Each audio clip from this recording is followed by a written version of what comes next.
Welcome to the VarsityWA Midnight Reactions Podcast, Week 9, the last week of the regular season for most schools.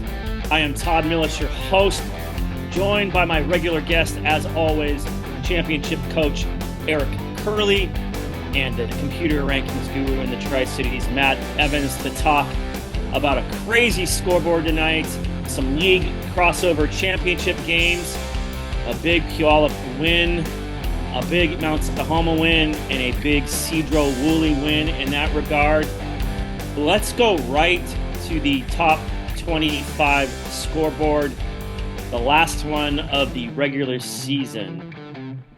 And let's start at the top. O'Day, as a top 4 Metro seed, gets a bye in Week 9. Gonzaga Prep beats University 49-7. That was Thursday night. Lake Stevens rolls up the 4A Wesco, beats the team that handed them the loss last year, Arlington 55-6. Eastside Catholic also with the bye in the Metro League. Number 5, Mount Tahoma beats Lakes 28-7. Number 6, Puyallup, like we mentioned, beats number 8, Graham-Kapowsin 43-14 in the 4A SPSL championship game. Number 7, Chiawana 51-0 over Walla Walla. Number 8, Graham-Kapowsin with a loss to Puyallup. Number 9, Archbishop Murphy, no problems with Seaholm 56-7. Number 10, Sumner blanks Bethel 49-0. That was also on Thursday.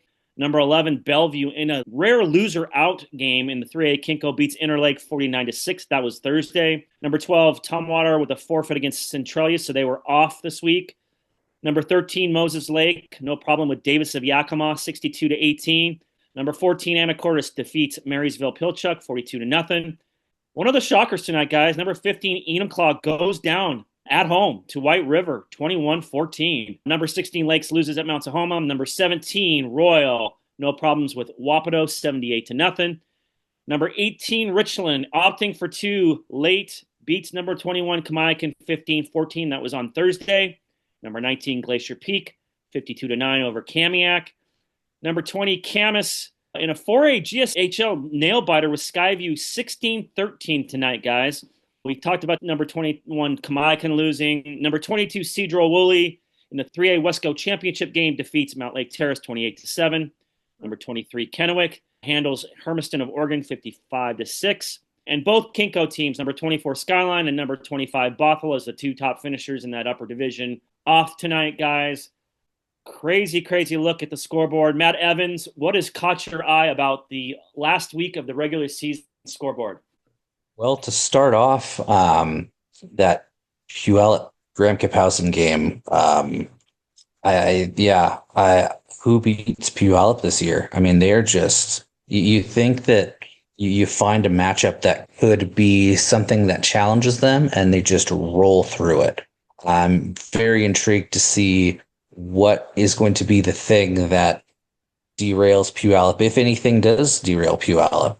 And then just some wacky scores. I'm talking like Eastmont losing, a couple 1A scores that are just blew my mind. That 1A bracket is going to be so difficult to seed. I do not envy those guys at all.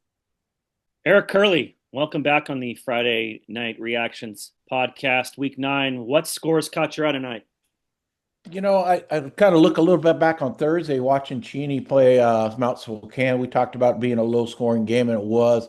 Cheney got a touchdown on a kickoff return, and special teams was a big part of that. So, I mean, both those teams are physical and played physical. Mount Spokane kind of surprised me how physical they actually played with Cheney. So that was nice to see.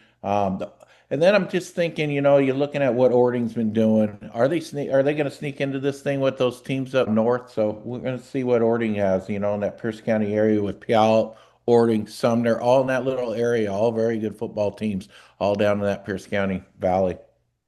Yeah, and we'll get to the 3 crossover championship games, and one of those coaches will join us here momentarily. But the 2 scores that caught my eye tonight, guys, how about White River in the border war with Enumclaw?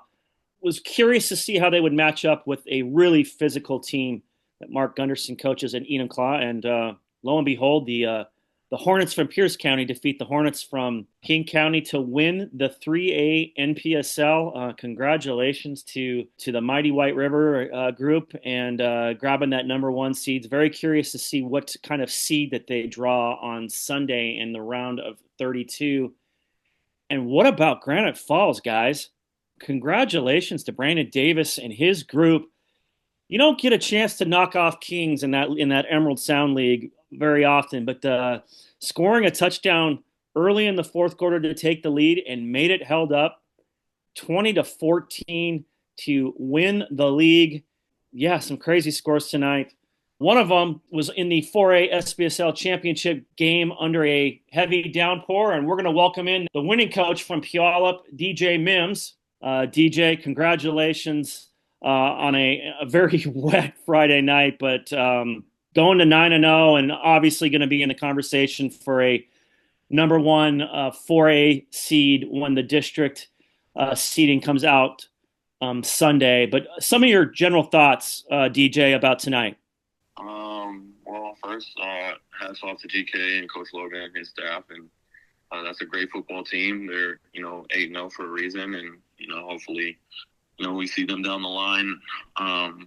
Because it was just a great matchup. A lot of these kids train together in the off season and know each other and stuff. So it didn't take much for the kids to get jacked for the game. But just some afterthoughts is, we haven't really had a close game all year. The Tumwater score was close, but it didn't really get close to the fourth quarter. And so I told my team, I was like, I want to see how we respond when, somebody scores on us or, bad plays happen. That's really how you're going to tell how good you are, is how you respond when adversity hits. And, we had sacked AJ, and then we got a face mask call.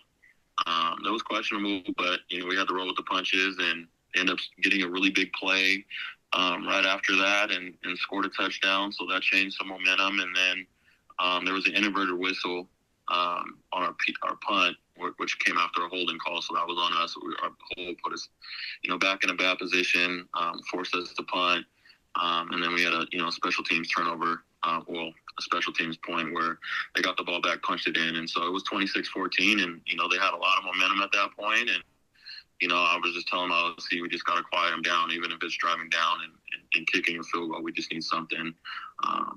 We need to respond, and we were able to do that, and obviously, pitched us out in the second half, which I was really excited about.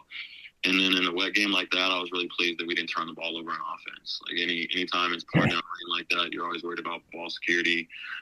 Wet footballs, they're hard to catch. I thought we did a really good job with that as well. Yeah, I mean, you talked about GK getting back in the ball game at 23-14, and I know we talked about it after the game. You were able to kind of change tempo and pace effectively. I know, people are so used to you scoring quickly, the flash of the Puyallup offense, to go on a long drive like that. I know it was just a field goal, but to get points at the end of the first half, to kind of, like I said, change pace, and it seemed to kind of take the air out of the momentum that they had. How key was that drive at the end of the first half, TJ?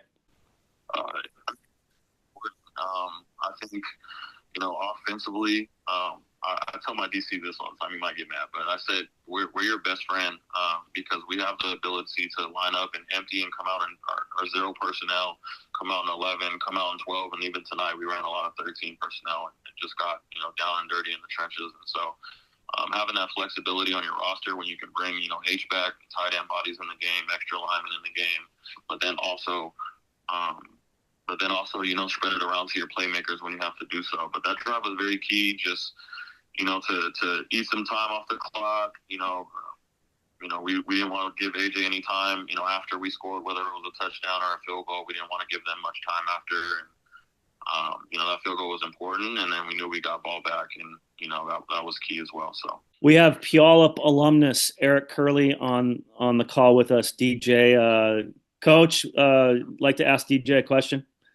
Yeah, DJ, one heck of a job tonight. You beat my boys up pretty good. Well, I mean, I know it was a battle here and there, but I really was impressed by, the game plan that you guys had and what you wanted to do. You guys can do complete. Like you said, you were just talking about, you can get down and get dirty, run short side, just running the short side and power game, zone it up and get it done. But I'm really impressed.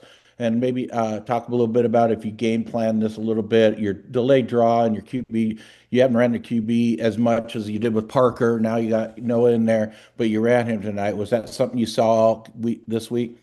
Yeah, yeah.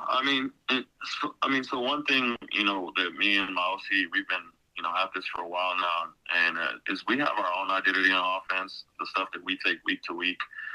But we watch film. We're film watchers. We're students of the game. And, our 13 personnel, we pulled that from Bethel. We thought was something that could cause some bump confusions when you trade and move both the tight ends to the other side. And, we felt GK would over pursue or bump, way too far on the tight end side where we can run it weak and then also, run some counter back weak. And then we ran a reverse week today that, went for a touchdown that we loved. And so, it was just, taking what, Bethel was doing against them and then adding our own little wrinkles to our own, we run all those run plays, but we don't run them out of that formation specifically. So we wanted to, add those. And then as far as the QB draw, we usually run, a regular 10P draw to our running back. We ran that a few times tonight too, but we also, anytime you add a QB to the run game, you're +1. And so now we can get up, double team the one tech to the weak side backer, have that running back go to the play side backer, and now we have some numbers. And we weren't trying to, get a huge gain out of it, but, numbers wise, we know we can get 4 or 5 and move the chain. So. Yeah, I felt like the other thing I want to, I'm praise you again is just bring that juice back down there at Puyallup and the energy you got with your kids, and just keep it up, Coach. I think you guys I think you should be the 1 seed, but you're going to be at least a 1 or 2. Lake Stevens, Gonzaga Prep's going to be in that mix, but Chiawana. But you guys are impressive. Keep it up, Coach. Love to watch you. Appreciate it, Coach. I mean, there's a lot coming from you. So hopefully we can put it together. I mean, playoffs, it's a situation where you go 1-0 each week, and you never know where you're going to get. And we're excited about the challenges, but we're hoping to get the 1 seed. But if not, we're going to roll with the punches and control what we can control. So DJ, last thing. You won a league championship at Life Christian in your first year. You won it at Mercer Island in your first year. You won a league championship at Puyallup in your first year. What is it about your system, your style, that's easy for your teams to gravitate to and grasp right from the get-go? I would say it's a couple things. It's, one, it's who you hire. And so, having, coaches you can trust, coaches you can believe in. As you know, a head coach is only as good as his staff. And so we've really got a great staff at Puyallup, and I'm excited about that.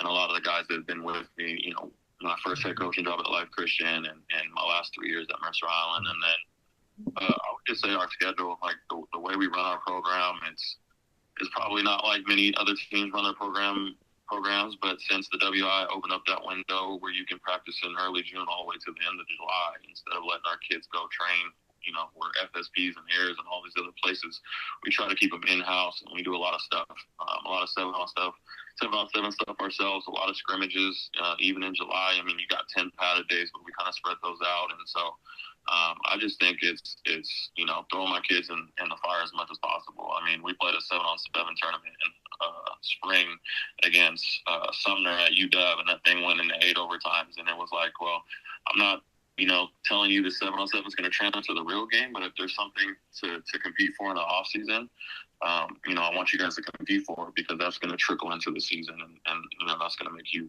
play competitive and rise to the occasion. And so I would say those things is how we structure our team meetings, our film sessions, and it's almost like colleges where, we break into position meetings, we break into offense, defensive meetings, we have a ton of coaches meetings, but, we kind of, try to prepare our kids as much off the field as on the field, so that way on the field they play fast. So with a 43-14 win tonight, Puyallup defeats Graham-Kapowsin and is your 4A SPSL champion, undefeated at 9-0. Coach DJ Mims, thanks for joining the Midnight Reaction podcast. Best of luck with the seeding and moving forward in the postseason. We appreciate you joining the podcast. Thanks for having me, guys. All right, guys, last segment. Your hot takes from week number 9. Let's start with the man in the Tri-Cities. Matt Evans, what you got? Well, I'm going to kind of go off on a rant for this one. Last night I watched a really tough game between Richland and Kamiakin. We touched a little bit about it. Richland scores a 2-point conversion late to win 15-14. And both teams, in my opinion, both teams should be getting themselves ready for week 10 here. But unfortunately, because of the way that we have things structured over here on the east side of the state, Kamiakin, the losing team, is going to have to play Tuesday night against Lewis and Clark. The biggest problem that I have with this Tuesday play-in game is the fact that we are setting the matchups on Sunday. I don't think that Kamiakin and Lewis and Clark are teams that you can really say, put them in one slot and say either way, this is the 20th best team or whatever. They have to go to wherever, I think that it needs to be when we get to seeding Sundays, when we get to the week 10 stuff, we need to know who is playing so we can make sure that these matchups are the best they can be. Because I honestly think that Kamiakin could be a 15, 16, 17 seed. Don't think Lewis and Clark would be. So that's kind of my thing. I think we need to make sure that we know before the seeding committees sit down for week 10 who all 32 teams or 24 teams for 1A are. Yeah, great point, Matt. Great point. Coach Kurle, what you got for your hot take from week 9? Well, I'm excited to see, the seedings and everything, but I'm really, what a big win we haven't talked about is Mount Tahoma over Lakes, 28-7, pretty much dominated that game, it looks like. So Mount T, has played some good competitions, Camas and different things. They got a little bit where they kind of just had to peak at certain times and get some scores laid and special teams. But I think if they put it all together, they might be able to play with that O'Day, Eastside Catholic, and that 3A football. My hot take, Lauren and I went to a couple games on Thursday night, and we got to check out Sumner, the new and improved Sumner. Big win against Bethel. Nobody has put Bethel on the clock like that in the first half or scored that many points against Bethel. Guys, what's happened in the last month has been remarkable. I saw the panic and the frustration when they lost to Puyallup in the showdown in the Valley. I know Keith Ross even came on our podcast to say it was tough. It was heart-wrenching. Did a little soul searching. It was amazing to me being on their sideline last night, how calm and relaxed, kind of the quiet intensity of Sumner's back. Everything's slotting better. They look cleaner on offense. I just, and you can see it in Keith's demeanor. He knows they're back. I truly believe we've talked about the top tier, the 3 teams in 4A at the top tier with Lake, Gonzaga Prep, and Puyallup. I think when the seeding comes down on Sunday, they should be the top 3 seeds in 4A. If you're going on schedule and talent and where they are right now, I think if the committee is watching film closely or talking to people, this should be your number 4 seed in 4A, guys. I think they're back. I think they're hungry. I think this is a team that nobody wants to see in the postseason. It's good because it's been a long journey for a defending state champ to kind of find itself, and Keith Ross and crew have found themselves. Well, that's it for our Week 9 Midnight Reactions podcast. As we say goodbye to the regular season in 4A, 3A, 2A, and 1A, the state play-in seating will be announced Sunday. I am your host, Todd Milles. I'd like to thank my special guest, Eric Kurle, the championship coach, and Matt Evans, the computer rankings guru in the Tri-Cities, and DJ Mims of Puyallup, the 4A SPSL champion Vikings, who went to 9-0 tonight with a big win against Graham-Kapowsin. We will be back next week for Week 10 and playoff football.